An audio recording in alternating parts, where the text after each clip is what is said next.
HTML এর দ্বিতীয় পর্বে আপনাকে স্বাগতম। তো আজকে আমরা দেখব যে HTML এর গঠন সম্পর্কে।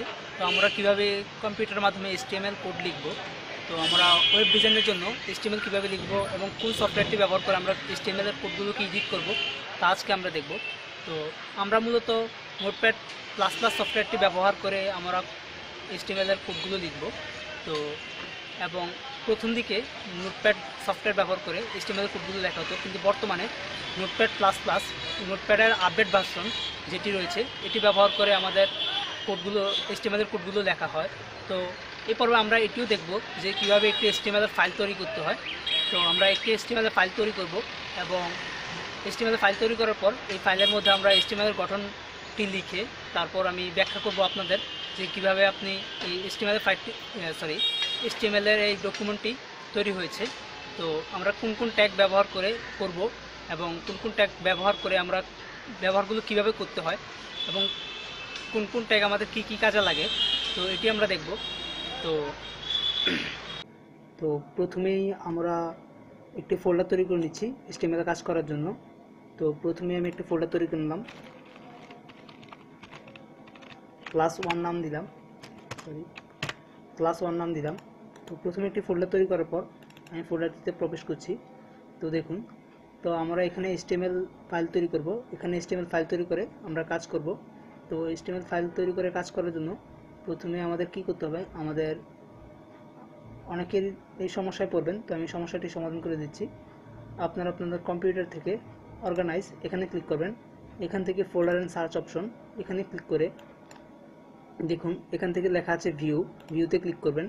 ভিউতে ক্লিক করার পর একটু নিচে আসবেন, দেখুন এখানে লেখা আছে hide execution for unknown file type. এখানে টিক মার্ক দেওয়া থাকবে। আপনাকে কি করতে হবে, এই টিক মার্কটি উঠিয়ে দিয়ে তারপর অ্যাপ্লাই ওকে এখানে ক্লিক করতে হবে। এখানে ক্লিক করার পর আমরা আমাদের মূল ফোল্ডারে আসলাম। তো আপনাকে কি করতে হবে, মাউসের রাইট বাটনে ক্লিক করতে হবে। মাউসের রাইট বাটনে ক্লিক করে এখান থেকে নিউ থেকে আমাদের যেতে হবে টেক্সট ডকুমেন্ট থেকে দেখুন এখানে সম্পূর্ণ লেখাটি আপনাকে সিলেক্ট করে আপনি আপনার HTML ফাইলে যে নামটি দিতে চান সেই নামটি দিবেন। আমি এখানে ধরুন দিলাম class1.html। অবশ্যই আপনাকে class1.html এই কথাটি লিখতে হবে, বা আপনি HTML না লিখে HTM এটিও লিখতে পারবেন। আপনার যেটি ভালো লাগে আপনি দুটি একটি ব্যবহার করলেই হবে। তো করলে দেখুন আপনি এখান থেকে আপনি ইউজ করে দিবেন। দেখুন এটি আসার পর আপনাকে কি করতে হবে, এখান থেকে ইয়েসে ক্লিক করতে হবে। ইয়েসে ক্লিক করলে দেখুন আমাদের HTML ফাইলটি তৈরি হয়ে গিয়েছে। তো আমরা এখন যদি HTML ফাইলটিতে প্রবেশ করি, দেখুন ডাবল ক্লিক করি, তাহলে এটি ইন্টারনেট এক্সপ্লোরারে ওপেন হয়েছে। দেখুন ফাইলটি খালি। আমরা যদি ইন্টারনেট এক্সপ্লোরার ওপেন করতে না চাই তাহলে দেখুন আমরা যদি ফাইলটির উপর ক্লিক করে তারপর আমাদের মাউসের রাইট বাটনে ক্লিক করে এখান থেকে আমরা যদি ওপেন উইথ দিয়ে ফায়ারফক্স এখানে ক্লিক করি,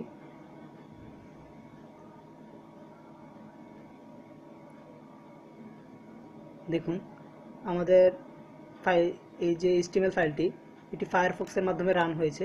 তো আমাদের HTML ফাইলের মধ্যে কোনো কিছু লেখা নেই, সেই কারণে এরকম এই পেজটি সাদা শো করছে। তো আমরা পেজটিতে কিছু লিখব, তো আমরা HTML ফাইল তৈরি করতে পারবো। তো এখন থেকে আমাদের HTML ফাইল তৈরি করার জন্য আমাদের যা করতে হবে, প্রথমে আমাদের মাউসের রাইট বাটনে ক্লিক করে এখান থেকে আমাদের নিউতে ক্লিক করে তারপর টেক্সট অ্যান্ড ডকুমেন্ট এখানে ক্লিক করতে হবে। এখানে ক্লিক করে আমরা আমাদের যে ফাইলের নামটি দিব, ফাইলের নাম দিয়ে এবং এরপরে htm বা .html এই এক্সটেনশন দিয়ে আমরা সহজে আমাদের ফাইলটি তৈরি করে নিতে পারবো। সো আমরা এই ফাইলটি নিয়ে কাজ করব। তো আমাদের এই ফাইলটি নিয়ে যখন আমরা এরকম ফাইল তৈরি করে আমরা কাজ করব। তো আমি যখন এই ফাইলটি নিয়ে যখন কাজ করব তখন আমাদের এই ফাইলটিকে এডিট করার জন্য তো আমাদের একটি সফটওয়্যার প্রয়োজন হবে। তো প্রথম দিকে যখন এই HTML ফাইল এডিট করা হতো বা HTML ফাইলকে কোড লেখা হতো তখন নোটপ্যাড সফটওয়্যারটি ব্যবহার করা হতো।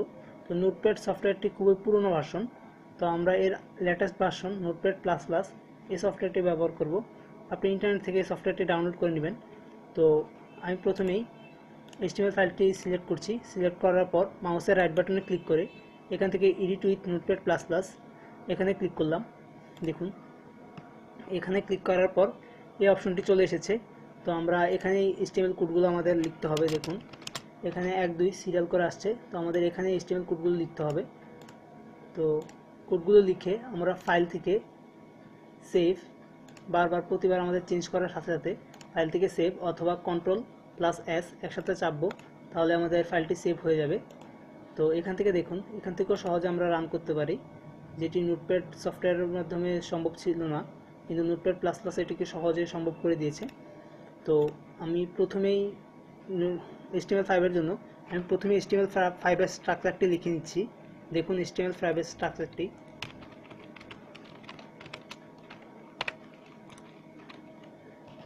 দেখুন এটি হলো HTML5 এর স্ট্রাকচার। তো আমি নিচে HTML5 এর সাথে সাথে HTML এর অন্য যে ভার্সনগুলো ছিল সেই ভার্সনগুলো স্ট্রাকচারগুলো লিখছি, তাহলে আপনার বুঝতে সমস্যা হবে, বুঝতে আপনার সহজ হবে যে HTML4 এবং HTML5 এর মধ্যে পার্থক্য কী, খুব সহজে আপনি বুঝতে পারবেন।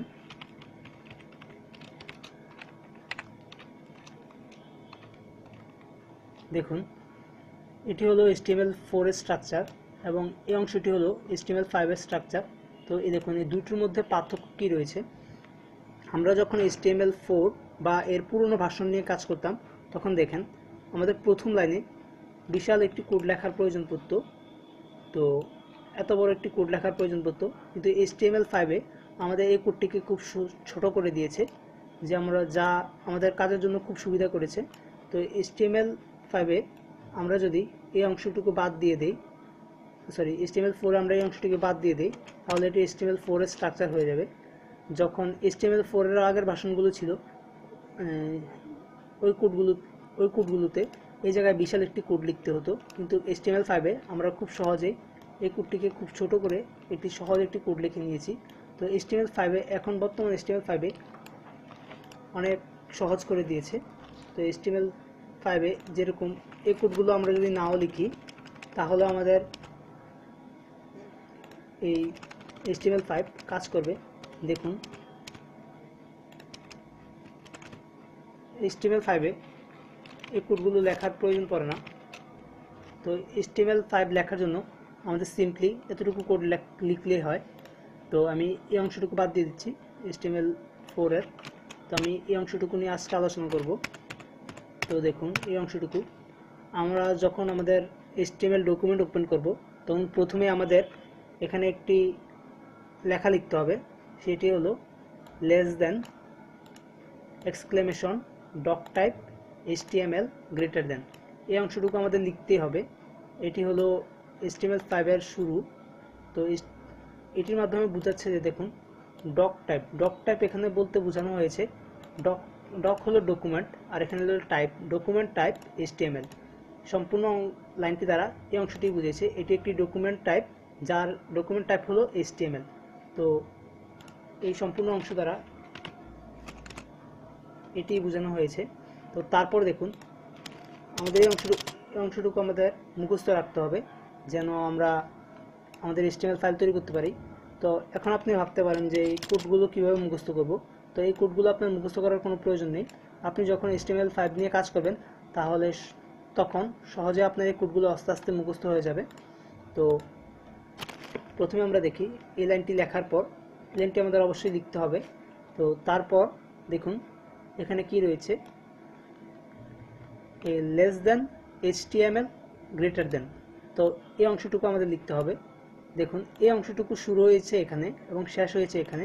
তো শুরু এবং শেষ আমরা কীভাবে বুঝবো, দেখুন প্রথমে এখানে লেখা আছে লেস দেন HTML গ্রেটার দেন। তো সিম্পলি শুধু HTML এর আগে এখানে একটি স্ল্যাশ ব্যবহার করা হয়েছে, যার মাধ্যমে বোঝানো হয়েছে এটি শুরু এবং এটি শেষ। তাই আমরা এটিকে বলতে পারি ওপেনিং ট্যাগ। যেহেতু এটি শুরু হয়েছে, তাই এটিকে HTML এর ভাষায় আমরা বলতে পারি ওপেনিং ট্যাগ, এবং যেহেতু এটি শেষ হয়েছে, তাই আমরা এটিকে বলতে পারি ক্লোজিং ট্যাগ। তো প্রথমে আমরা এই লাইনটি লেখার পর তো আমাদের কি করতে হবে, আমাদের একটি HTML ডিক্লেয়ার করতে হবে যে আমরা HTML কোডগুলো কোথায় লিখব। এই HTML থেকে শুরু করে এই HTML এর মধ্যে আমরা আমাদের HTML এর কোডগুলোকে লিখব। তো এটি বোঝানো হয়েছে এই জায়গায়। তো তারপর দেখুন এই অংশের মধ্যে আমাদের দুটি আরও কোড ব্যবহার করা হয়েছে। দেখুন আমি একটু ট্যাপ করে সরিয়ে দিচ্ছি। দেখুন এখানে দুটি কোড ব্যবহার করা হয়েছে। একটি হলো হ্যাট, এই হ্যাট কোড, এই হ্যাট এবং এই হ্যাট। দেখুন এখানে হ্যাট শুরু করা হয়েছে, এখানে হ্যাট শেষ করতে হবে। HTML5 এর একটি জিনিস সবসময় মনে রাখতে হবে যে আমরা যে কোড শুরু করেছি সেই কোড অবশ্যই শেষ করতে হবে। কিন্তু HTML5 এ এরকম কোনো নির্দেশনা নেই যে এই কোড আপনি শুরু করেছেন সেই কোড শেষ করতে হবে। কিন্তু আপনি যদি একজন ভালো ওয়েব ডিজাইনার হতে চান তাহলে অবশ্যই আপনি যদি কোড শুরু করেন তাহলে অবশ্যই আপনাকে কোডটিকে শেষ করতে হবে। তো দেখুন আমরা প্রথমে এই লাইনটি লেখার পর আমরা দুইটি লাইন লিখলাম যে HTML এবং HTML।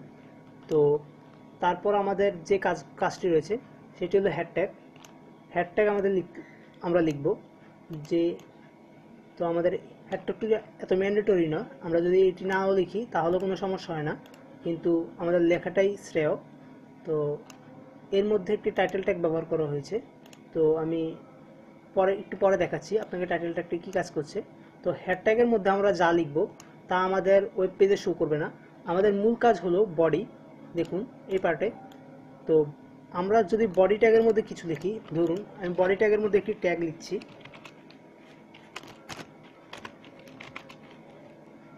দিস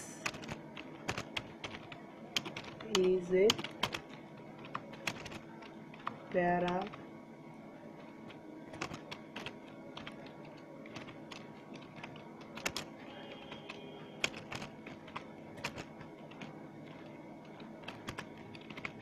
দেখুন এখানে আমি দেখলাম দিস ইজ এ প্যারাগ্রাফ।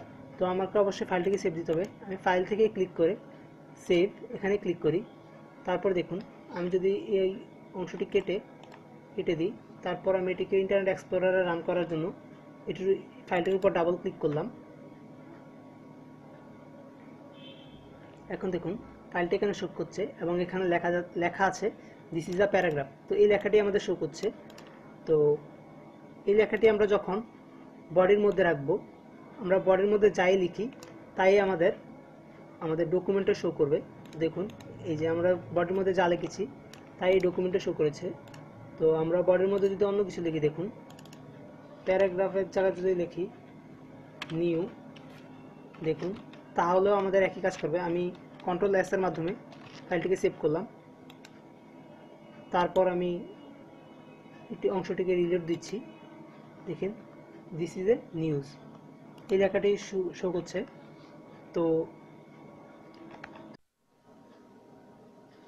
তো আমরা আশা করি আপনি বুঝতে পেরেছেন যে বডি ট্যাগের কাজ কি। যদি আমরা এই বডি ট্যাগের মধ্যে আমরা যা লিখব তাই আমাদের ব্রাউজারে শো করবে। তো এখন আমি হেড ট্যাগে আসি। দেখুন হেড ট্যাগে মূলত মেটাডাটা লেখা হয়। তো মেটাডাটা কোনগুলো, যেগুলো আমাদের ওয়েব পেজে শো করবে না কিন্তু আমাদের প্রত্যক্ষভাবে কাজে না লাগে, পরোক্ষভাবে কাজে লাগবে। তো মনে করুন এই টাইটেল ট্যাগটির মধ্যে আমি কিছু লিখলাম, ধরুন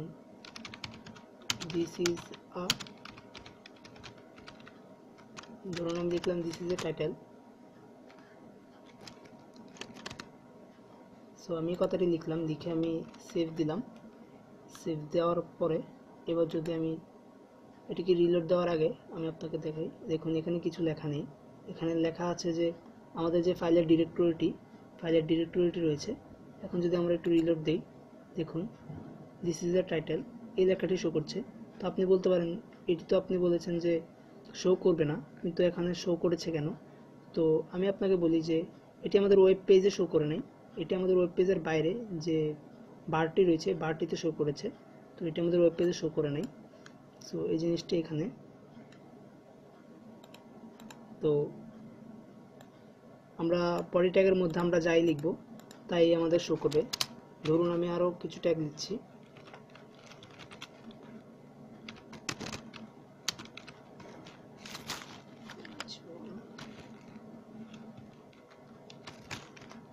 H1 দিলাম।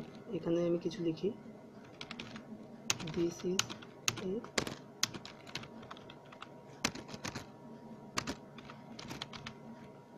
লিখলাম যে দিস ইজ এ হেডিং। তো H1 ট্যাগের মধ্যে আমি যদি লিখি দিস ইজ এ হেডিং, তো আমাদের অবশ্যই বডি ট্যাগের মধ্যে লিখতে হবে। দেখুন আমি বডি ট্যাগের মধ্যে লিখেছি এটি। আপনাকে অবশ্যই এটিকে বডি ট্যাগের মধ্যে লিখতে হবে। আপনি যদি বডি ট্যাগের মধ্যে না লিখেন তাহলে অবশ্যই এই লেখাটি আসবে না। তো বডি ট্যাগের মধ্যে আমরা যাই লিখি, আমরা যদি নর্মাল কিছু লিখি, দেখুন নর্মাল কিছু লিখলাম এবং এইচ1 ট্যাগটিও লিখলাম, লেখার পর আমি যদি এটিকে সেভ দিয়ে তারপর আমরা এটিকে রান করি, দেখুন একটু রিলোড দিলাম, দেখুন আমাদের ওই লেখাটিও শো করছে এবং হেডিংয়ের মধ্যে আমরা যা লিখেছি তাও আমাদের শো করছে। তো আমরা বুঝতে পারলাম যে বডি ট্যাগের মধ্যে আমরা যাই লিখব তা আমাদের শো করবে এবং হেড ট্যাগের মধ্যে যা লিখব আমরা তা আমাদের প্রত্যক্ষভাবে সহায়তা করবে আমাদের বডি ট্যাগকে, যে বডি ট্যাগ কীভাবে চলবে। সো হেড ট্যাগের মধ্যে সাধারণত কিছু মেটাডাটা লেখা হয় এবং বিভিন্ন স্টাইল ট্যাগ অ্যাড করে, ইন্টারনাল স্টাইল ট্যাগ অ্যাড করে বডিকে সাহায্য করা হয়। তো এটি ছিল আমাদের আজকের টিউটোরিয়াল। তো আমরা আজকে শুধু পরিচিত হলাম যে আমাদের HTML5 কীভাবে লিখতে হয়। তো প্রথমে আমাদের ডক টাইপ HTML এটি লিখতে হবে, তারপর আমাদের HTML এবং HTML এই দুটি ট্যাগ, ওপেনিং ট্যাগ এবং ক্লোজিং ট্যাগ, এটিকে শেষ করতে হবে। শেষ করার পর এখানে আমরা সিম্পলি দুইটি ট্যাগ ব্যবহার করব, একটি ব্যবহার করেছি হেড, দ্বিতীয়টি ব্যবহার করেছি বডি। তো আপনারা হয়তোবা ভুলে বডি ট্যাগটি হেড ট্যাগের মধ্যে লিখে ফেলতে পারেন, তো এই কাজটি করবেন না। HTML এর মধ্যে দুটি ট্যাগ লিখব আমরা, হেড এবং বডি, এই দুইটি লিখব। তারপরে বডি ট্যাগের মধ্যে আমরা যা লিখব তাই আমাদের ওয়েব ব্রাউজারে যে পেজটি রয়েছে সেই পেজটিতে শো করবে। তো আজকে আপনি আপনার কম্পিউটারের নোটপ্যাড প্লাস প্লাস সফটওয়্যারটি ডাউনলোড করে এটি লিখে ফেলুন, লিখে আপনি একটু রান করে দেখুন আপনার কাজ হচ্ছে কিনা। তারপর আমরা নতুন টিউটোরিয়াল নিয়ে আসব। তো অবশ্যই আমাদের কমেন্টের মাধ্যমে জানাবেন এবং ভিডিওটি যদি আপনার ভালো লাগে অবশ্যই ভিডিওটিকে লাইক ও কমেন্ট করবেন এবং আমার এই চ্যানেলটিকে অবশ্যই সাবস্ক্রাইব করবেন এবং পরবর্তী ভিডিওর জন্য অপেক্ষা করুন। ধন্যবাদ আপনাকে।